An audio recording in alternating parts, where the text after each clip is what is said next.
بسم اللہ الرحمن الرحیم۔ مولانا قاری یاسین حیدر حفظہ اللہ تعالیٰ سے گزارش کروں گا کہ وہ تشریف لائیں اور اپنے خیالات کا اظہار فرمائیں۔ فضیلت الشیخ حضرت مولانا قاری یاسین حیدر صاحب۔ علیکم ورحمۃ اللہ وبرکاتہ۔ والیم دیں والیم۔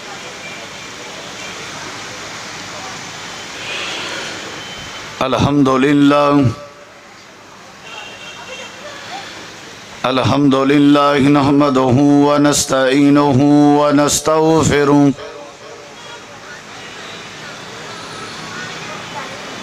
ونعوذ باللہ من شرور انفسنا ومن سیئات اعمالنا،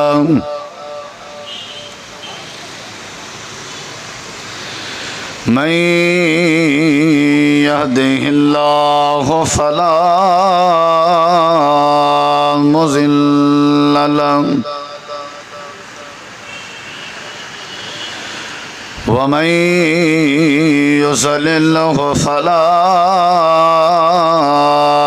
هادي له، أشهد أن لا إله إلا الله وحده لا شريك له،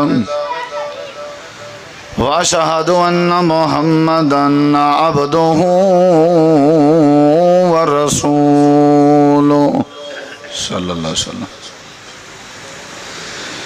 أما بعد فأعوذ بالله من الشيطان الرجيم،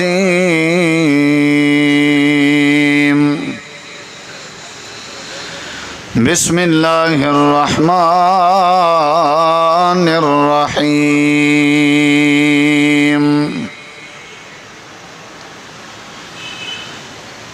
فإن آمنوا بمثل ما آمنتم به فقد اهتدوا۔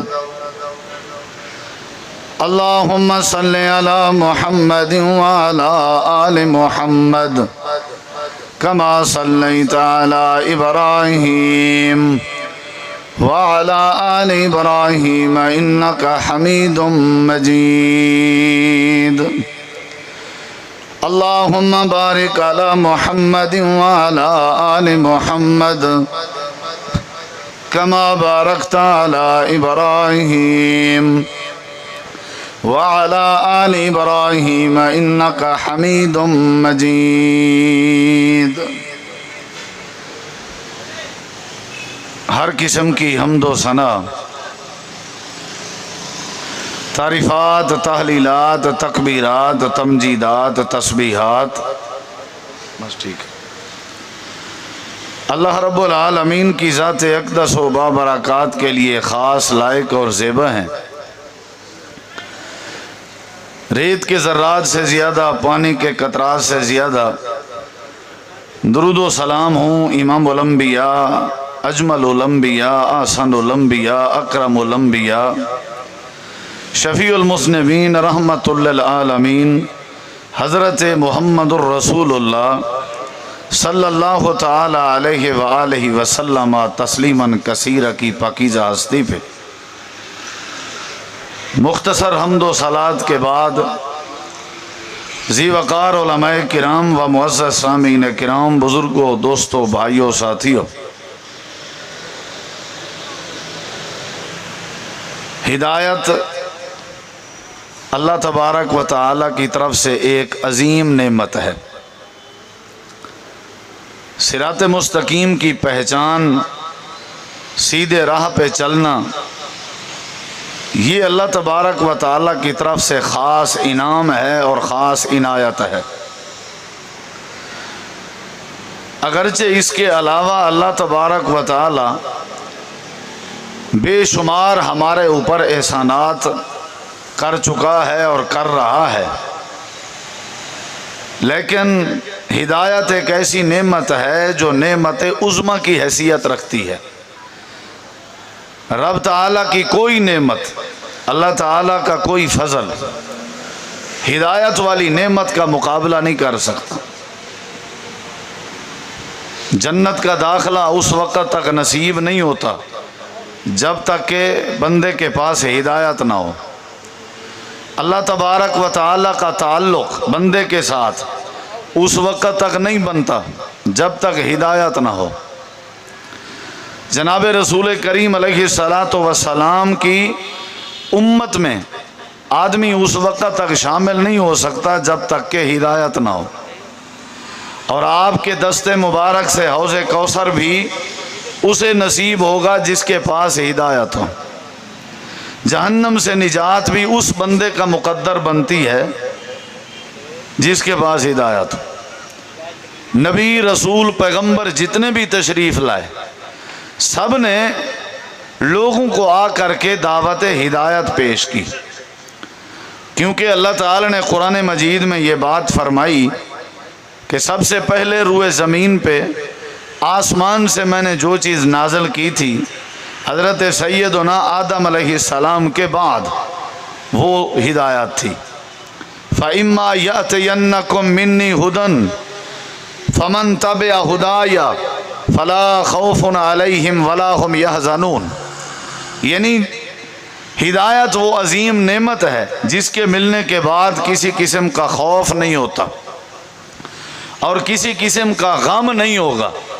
خوف کا تعلق دنیا کی زندگی سے ہے اور غم کا تعلق آخرت کی زندگی سے ہے۔ ہدایت کے ملنے کے بعد بغیر کسی خوف و خطر کے بندے کی زندگی گزرتی ہے، اور ہدایت کے ملنے کے بعد آخرت بھی بندے کی بغیر غم کے اللہ تعالیٰ اسے نصیب کرے گا۔ تو ہمیں ہدایت تلاش کرنی ہے، ہدایت حاصل کرنی ہے، ہدایت کو اپنی زندگی میں پیدا کرنے کی کوشش کرنی ہے۔ اور دوسری بات یہ ہے کہ اللہ تعالیٰ کی جتنی نعمتیں ہیں وہ آپ ہم جتنے لوگ ہیں اللہ سے سوال کریں یا نہ کریں اللہ نے دینی ہوتی ہیں۔ مثال کے طور پہ ہوا ایک بہت بڑی نعمت ہے، رزق بہت بڑی نعمت ہے، صحت نعمت ہے، باقی اولاد نعمت ہے، رات نعمت ہے، دن نعمت ہے۔ تو یہ ساری نعمتیں اللہ تبارک و تعالی ہم مانگیں یا نہ مانگیں اللہ نے یہ چونکہ ضروریات زندگی ہیں اللہ نے دینی ہے، اللہ کا وعدہ ہے۔ لیکن ہدایت ایک ایسی نعمت ہے کہ جب تک آپ اللہ تبارک و تعالی سے سوال نہیں کریں گے، اللہ سے مانگیں گے نہیں، اللہ نے ہدایت نہیں دینی۔ جو بندہ گڑ گڑا کے رو کے سوال کرتا ہے، مانگتا ہے، تب جا کر کے اللہ ہدایت دیتا ہے۔ یہدی الیہ من اناب، یہدی الیہ من ینیب، جو رابطہ کرتا ہے، کوشش کرتا ہے، تگ و دو کرتا ہے، محنت کرتا ہے، اللہ اسے ہدایت دیتا ہے۔ حضرت سیدنا سلمان فارسی نے محنت کی، اللہ نے ہدایت دی۔ صحابہ کرام نے محنت کی ہدایت کو تلاش کرنے کے لیے، مصائب برداشت کیے، اللہ نے ہدایت دی۔ لیکن نبی کریم علیہ السلام نے یہ بات اور فلسفہ سمجھایا ہے کہ ہدایت مانگنی پڑے گی، سوال کرنا پڑے گا۔ جس طرح کہ سیدنا حضرت ابو ہریرہ رضی اللہ عنہ نے درخواست کی تھی کہ اے اللہ کے حبیب دعا کیجئے کہ اللہ تعالیٰ میری ماں جی کو ہدایت دے، یعنی سوال کرنا پڑا۔ حضرت سیدنا ابو ہریرہ رضی اللہ عنہ کا بھی عقیدہ تھا کہ جب تک ہدایت مانگی نہ جائے اللہ نہیں دیتا، تو آپ نے دعا فرمائی اللہم اہد ام ابی ہریرہ، تو پھر نتیجہ کیا نکلا؟ اللہ نے ہدایت دے دی۔ اسی طرح حضرت سیدنا عمر رضی اللہ عنہ کے بارے میں بھی نبی علیہ السلام نے ہدایت کی دعا کی تھی، اللہم ایّد الاسلام بعمر۔ تو ہدایت مانگنی پڑتی ہے، جب بندہ مانگے گا، سوال کرے گا، مطالبہ کرے گا، اللہ ہدایت دے گا۔ لیکن کچھ طریقے ذریعے اللہ نے اسباب بھی بتائے ہیں ہدایت کے۔ اگر کوئی شوق رکھتا ہے ہدایت کو حاصل کرنے کا تو اللہ تعالیٰ نے کچھ ذرائع بھی بتائے ہیں، کچھ طریقے بھی بتائے۔ پہلا طریقہ یہ بتایا ہے کہ قرآن تمہارے لیے ہدایت کا ذریعہ ہے۔ قرآن جو ہے ان ھذا القرآن یہدی للتی ہی اقوم، قرآن مجید ہدایت کا ذریعہ ہے۔ اور دوسرا نبی کریم علیہ السلام کی اتباع ہدایت کا ذریعہ ہے۔ وَإِن تُطِيعُوهُ تَهْتَدُوا، اگر تم اللہ کے رسول صلی اللہ علیہ وسلم کی اطاعت اور اتباع کر لیتے ہو تو اللہ تمہیں ہدایت دے گا۔ اور جو تیسرا طریقہ بتایا گیا ہے وہ ہے بیت اللہ. بیت اللہ بھی ہدایت کا ذریعہ ہے. قرآن مجید میں اللہ تعالی نے یہ بات سمجھائی ہے کہ پہلا وہ گھر جو اللہ تبارک و تعالی کا بنایا گیا تھا للذی ببکہ تھا مبارکا وہدی للعالمین، اسے اللہ نے برکت کا ذریعہ بنایا ہے اور اسے اللہ تعالی نے ہدایت کا ذریعہ بنایا ہے. نمبر 1 قرآن مجید ہدایت کا ذریعہ ہے. نمبر 2 جناب رسول کریم علیہ السلام کی تابعداری اور اطاعت جو ہے وہ ہدایت کا ذریعہ. اور نمبر 3 بیت اللہ جو ہے وہ ہدایت کا ذریعہ ہے.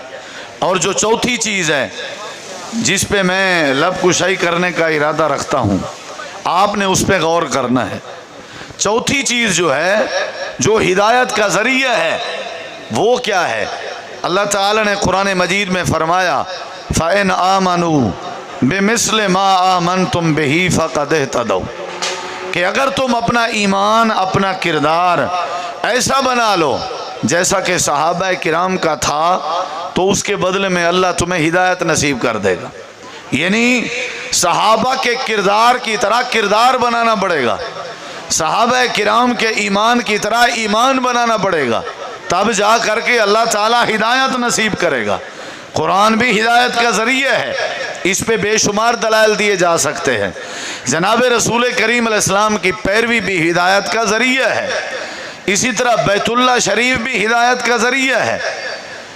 اور چوتھی بات جس کو میں نے موضوع سخن بنایا ہوا ہے وہ ہے صحابہ کرام کی زندگی، صحابہ کرام کا طریقہ، صحابہ کرام کا مزاج، صحابہ کرام کا عقیدہ، وہ جو ہے وہ بھی ہمارے لیے ہدایت کا ذریعہ ہے. اب اس حوالے سے 2 باتیں سمجھنے کی ہیں. سب سے پہلی بات یہ ہے کہ صحابی ہوتا کون ہے.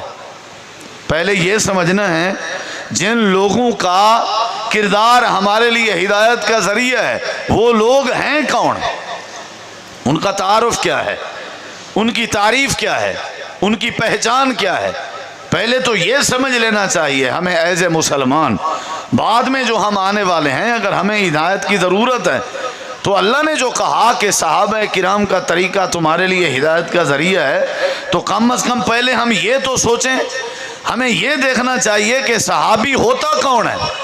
جب یہ پتہ چل جائے گا پھر دوسرا جو میری گفتگو کا حصہ ہے وہ یہ ہے کہ صحابی کا کردار اور ایمان کیا ہے جو ہمارے لیے ہدایت کا ذریعہ ہے. یہ 2 چیزیں جسے سمجھ آ جائیں گی تو اللہ تعالیٰ اسے ضرور ہدایت نصیب کر دے گا، صراط مستقیم کی پہچان نصیب کر دے گا.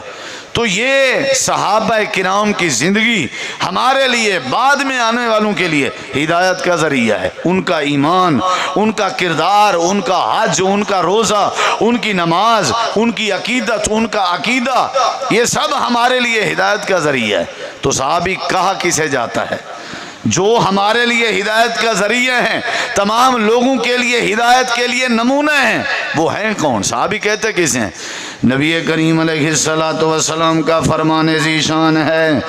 آپ صلی اللہ علیہ وسلم نے فرمایا جس بندے نے جس طرح پہلے تھا نا اسے رہنے دیں. ہاں ایسے تھوڑا اس کا والیوم کھول دیں، ڈبلنگ نہ چھیڑیں اس کی، ذرا والیوم کھول دیں اس کا. یہ تو وہ مطلب یہ اتنا دور لوگوں کو بٹھا دیا گیا ہے. یہ ہمارے ہاں پنجاب میں نہیں ہوتا ہے ایسے.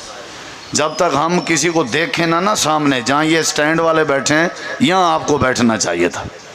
خیر کوئی بات نہیں، اللہ آپ کو جزائے خیر دے. اس کا والیوم ذرا کھول، جتنی تعداد میں ڈبے لگے ہوئے ہیں نا ساؤنڈ کے، اس حساب سے اگر آواز نہ نکلی تو یہ ساؤنڈ کی بھی بےزتی ہے.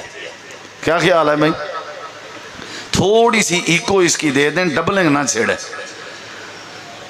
اللہ تعالیٰ نے فرمایا قرآن کریم تمہارے لیے ہدایت کا ذریعہ. اب یہ کیمرے والے ساتھی بھی بیٹھ جائیں، مہربانی ہوگی، کوئی ساتھی کھڑا نہ ہو. اور آپ نے بھی میری طرف توجہ کرنی. سٹیج پہ عمائدین، قائدین، علماء موجود ہیں تو آپ ان کی زیارت کرتے ہیں لیکن بات میری سنیں. ہدایت بہت بڑی نعمت ہے، اللہ تعالیٰ جسے چاہے نصیب کرتا ہے، لیکن جو بندہ ہدایت کے لیے کوشش کرتا ہے، مانگتا ہے، اللہ اسے ہدایت دیتا ہے۔ تو ہدایت کا پہلا ذریعہ قرآن مجید ہے۔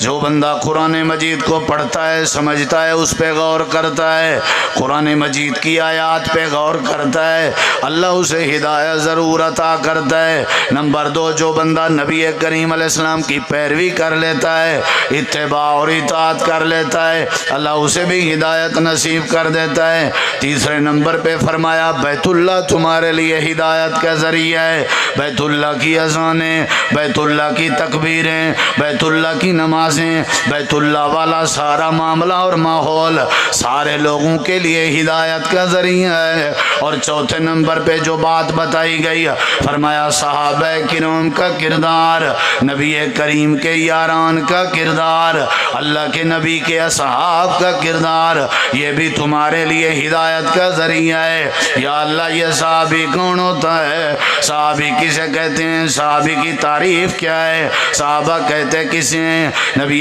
کریم علیہ السلام نے فرمایا جو بندہ مجھے ایمان کی حالت میں دیکھ لے، جو بندہ ایمان کی حالت میں میرا دیدار کر لے، جو بندہ ایمان کی حالت میں میری زیارت کر لے، اللہ تبارک و تعالیٰ اس پہ جہنم کی آگ حرام کر دیتا ہے، اور اللہ اس پہ اپنی جنت واجب کر دیتا ہے۔ جس پہ جنت واجب ہو چکی ہے، جس پہ جہنم حرام ہو چکی ہے، جس نے ایمان کی حالت میں اللہ کے پیغمبر کے چہرے انور کی زیارت کی، اسے صحابی کہا جاتا ہے۔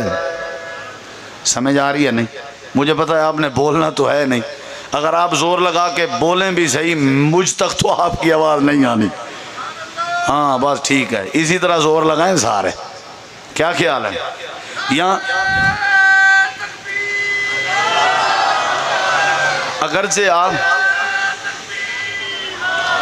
کراچی میں بولنے کا رواج نہیں ہے، لیکن میری تقریر میں آپ کو بولنا پڑے گا، ٹھیک ہے نا جی؟ ناراض ہوں گے تو کوئی بات نہیں، پھر نہ بلائیے گا، لیکن یہ ہے کہ بولنا پڑے گا آپ کو۔ ایسے بندہ بیٹھا ہو جیسے بندہ تعزیت کے لیے جا کر کے بیٹھا ہوتا ہے، تو یہ بیٹھنا مجھے پسند نہیں ہے۔ آپ نے دیکھنا میری طرف ہے، آپ کے چہروں سے پتہ چلے گا کہ آپ کو بات سمجھ آ رہی ہے یا نہیں۔ اس کا والیوم مزید کھول دیں، اللہ آپ کو حج پہ لے جائے، کہیں آمین جی۔ باقی سب ٹھیک ہے، اس کا والیوم جتنا ہو سکتا ہے کھول دیں، جب تک وسل نہ دے۔ تو صحابی اسے کہا جاتا ہے جو ایمان کی حالت میں، اب میں نے آپ کو کھڑا کر کے ہو سکتا ہے کوئی سوال بھی کر دوں، ہو سکتا ہے کسی کو کہہ دوں بھائی جان آپ تکلیف کریں، بتائیں میں نے کیا بولا ہے۔ نبی کریم علیہ السلام کی جو ایمان کی حالت میں زیارت کرے اسے کیا کہا جاتا ہے؟ صحابی اسے کیا کہا جاتا ہے؟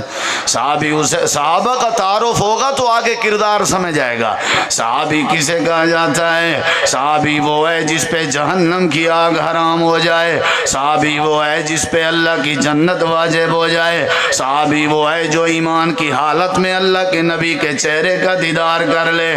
چوتھی بات، صحابی کسے کہا جاتا ہے؟ صحابی وہ ہے جس کا صحابیت کے لیے انتخاب اللہ رب العالمین آپ کر دے۔ یہ صحابیت کسبی عمل نہیں ہے، یہ صحابیت وہبی عمل ہے۔ اللہ کی مرضی اللہ جسے صحابی بنا دے، اللہ کی مرضی اللہ جسے صحابیت سے مشرف کر دے۔ صحابی اسے کہتے ہیں جس کا انتخاب اللہ نے کیا ہو، اللہ جس کا انتخاب کرے اللہ اسے صحابی بنا دیتا ہے، یہ اللہ کی مرضی ہے۔ آئیے ذرا اگلی بات سنیے، صحابی کسے کہا جاتا ہے؟ صحابی وہ شخصیت ہے جس کے دل کا اور دل کی صفائی کا معاملہ بھی اللہ تعالیٰ نے آپ خود کیا ہو۔ اللہ فرماتے ہیں صحابہ کے دلوں کو صاف بھی میں نے آپ کیا ہے، صفائی بھی میں نے کی ہے، اور صحابہ کرام کے دلوں کا امتحان بھی میں نے لیا ہے۔ جبریل کی ذمہ داری نہیں لگائی، فرشتوں کی ذمہ داری نہیں لگائی، ملائکہ کی ذمہ داری نہیں لگائی۔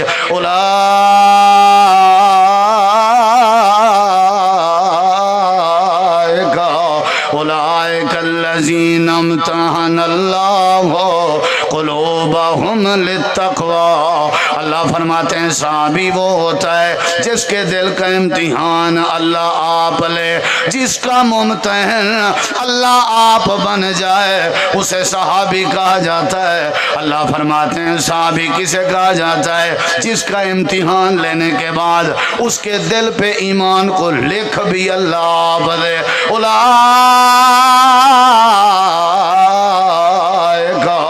كتب في قلوبهم الإيمان۔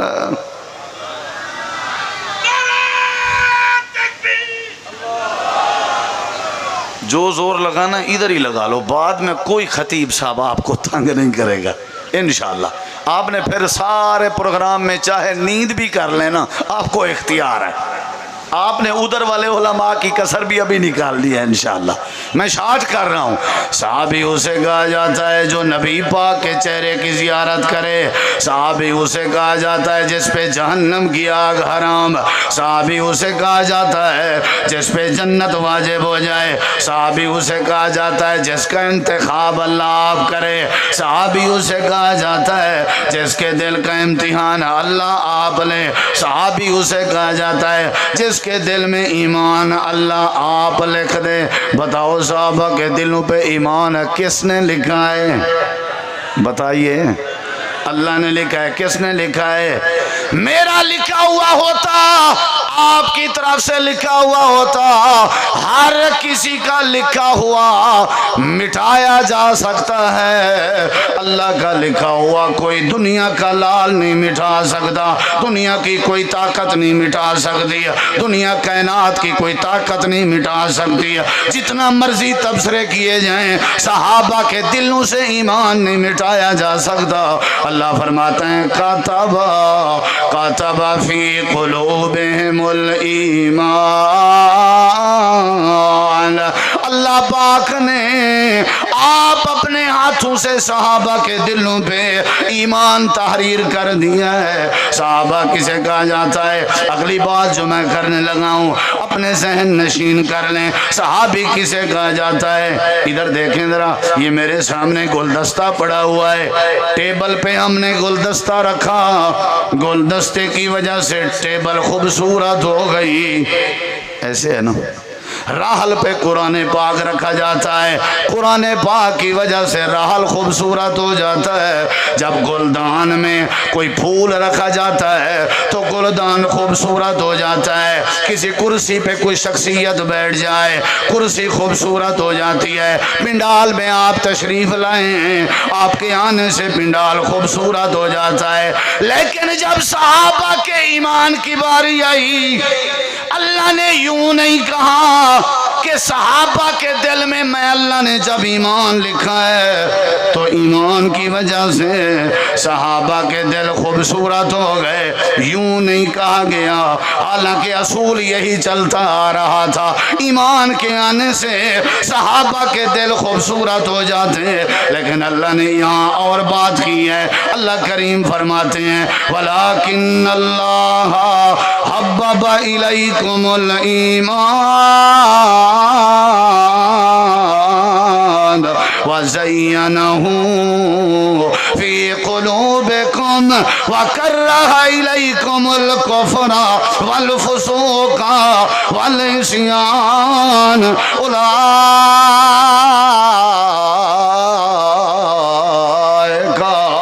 هُمُ الراشدون۔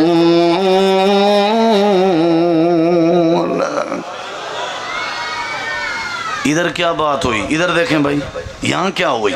گلدستہ رکھنے سے ٹیبل خوبصورت ہو گئی، علماء کرام کے تشریف لانے سے سٹیج کی زیب و زینت میں اضافہ ہوا۔ میں نے ہاتھ میں گھڑی پہنی، گھڑی کی وجہ سے ہاتھ میں حسن آ گیا، انگوٹھی پہننے سے انگلی میں حسن آ جاتا ہے، ٹوپی کیپ پگڑی پہننے سے وضاقتہ میں حسن آ جاتا ہے۔ اللہ پاک نے صحابہ کرام کے بارے میں جو بات فرمائی ہے کراچی والوں وہ اپنے دلوں پہ نوٹ کر لو۔ اللہ فرماتا ہے جب میں نے صحابہ کرام کے دلوں پہ ایمان لکھا تھا، اللہ فرماتے ہیں صحابہ کے دلوں کی وجہ سے ایمان کے حسن میں اضافہ ہوا ہے۔ ایمان کے حسن میں کچھ سمجھ آ رہا ہے کہ نہیں آ رہا؟ آ رہا ہے جی؟ وہ پرلی بستی والے آپ کو بھی آ رہا ہے؟ ہاں ادھر دیکھیں ذرا، شاباش، جزاکم اللہ خیر۔ اللہ تعالیٰ فرماتے ہیں حبب الیکم الایمان وزینہ، اس لفظ پہ غور کریں، وزینہ فی قلوبکم، اللہ فرماتے ہیں ایمان کو ہم نے خوبصورت کر دیا تھا۔ کہاں؟ صحابہ کے دلوں میں۔ اللہ فرماتے ہیں ایمان کے حسن میں اضافہ ہوا جب ایمان صحابہ کے دل میں آیا، جب ایمان صحابہ کے دل میں آیا۔ بکواس کرتے ہو، صحابہ نبی کی وفات کے بعد مرتد ہو چکے تھے۔ جس دل میں ایمان اللہ کریم اپنے ہاتھ سے لکھ دے وہ مر تو سکتا ہے، ایمان سے پھر نہیں سکتا۔ اللہ نے ایمان میں پکا بنایا تھا، یہی وجہ تھی کہ اللہ نے فرمایا اولئک هم المؤمنون حقا۔ اللہ فرماتے ہیں یہ سچے مومن ہیں۔ اللہ فرماتے ہیں یہی مومن تھے جو ایمان جن کا میں نے تمہارے لیے ہدایت کا ذریعہ بنایا تھا۔ آئیے میں اپنا سبق دہراتا ہوں۔ صحابی اسے کہا جاتا ہے جو اپنی آنکھوں سے نبی کریم کی زیارت کرے ایمان کی حالت میں۔ صحابی اسے کہا جاتا ہے جس پہ جہنم کی آگ حرام کر دی جائے۔ صحابی اسے کہا جاتا ہے جس پہ جنت واجب کر دی جائے۔ صحابی اسے کہا جاتا ہے جس کا انتخاب اللہ رب العالمین آپ کرے۔ صحابی اسے کہا جاتا ہے جس کے دل کا امتحان بھی اللہ آپ لے۔ صحابی اسے کہا جاتا ہے جس کے دل میں ایمان کی تحریر، ایمان کی ڈگری بھی اللہ آپ لکھ دے۔ صحابی اسے کہا جاتا ہے جس کے دل میں ایمان کو آنے سے حسن مل جاتا ہے۔ یہ صحابی ہے۔ ادھر دیکھیں یہ کیا ہے بھائی؟ بولیں یہ کیا ہے؟ یہ کون ہے؟ یہ کون ہے؟ جواب نہیں آیا۔ یہ کون ہے؟ یہ صحابہ کرام ہے۔ کون ہے جی؟ بولیے۔ ادھر دیکھیں ذرا، سننا چاہتے ہیں آپ؟ ادھر دیکھیں ذرا، صحابی وہ ہوتا ہے، ادھر دیکھیں، یاد رکھنی ہے آپ نے میری بات۔ صحابی وہ ہوتا ہے، ادھر دیکھیں بھائی جان، ہم نے نماز پڑھی ہے، ہم نے جلسہ کروایا ہے، ہم نے تلاوت کی ہے، نہیں کنفرم ہے۔ کوئی عالم، کوئی ولی، کوئی خطیب، کوئی امیر، کوئی قائد، کوئی شیخ الحدیث کوئی دعویٰ نہیں کر سکتا کہ اس کے بدلے میں اللہ مجھ پہ راضی ہو چکا ہے۔ کسی کے لیے یہ بات خاص نہیں ہے۔ صحابی اسے کہا جاتا ہے جس کی زندگی میں عرشاں والا رب راضی ہو جائے۔ نہیں سمجھ آئی؟ اللہ جس پہ راضی ہو جائے، کہاں؟ دنیا میں۔ حالانکہ یہ اللہ کا راضی ہونا جنت والوں کے لیے بہت بڑا فضل ہے۔ اللہ قیامت والے دن جنت میں اعلان کرے گا احل علیکم رضوانی، لیکن جب صحابہ کی باری آتی ہے، صحابی کی باری آتی ہے، اللہ فرماتے ہیں رضی اللہ عنہم ورضوا عنہ۔ اللہ فرماتے ہیں میں صحابہ سے راضی ہوں، بھائی میں صحابہ سے راضی ہوں، میں ساروں سے راضی ہوں، میں ساروں سے راضی ہوں۔ ساری کائنات مل جائے، ایک امام کی عظمت کا مقابلہ نہیں کر سکتی۔ ساری کائنات امام بن جائے، ایک محدث کا مقابلہ نہیں کر سکتی۔ ساری کائنات محدث بن جائے، ایک فقیہ کا مقابلہ نہیں کر سکتی۔ ساری کائنات فقیہ بن جائے، ایک تبع تابی کی عظمت کا مقابلہ نہیں کر سکتی۔ ساری کائنات تبع تابی بن جائے، ایک ادنے سے تابی کی عظمت کا مقابلہ نہیں کر سکتی۔ ساری کائنات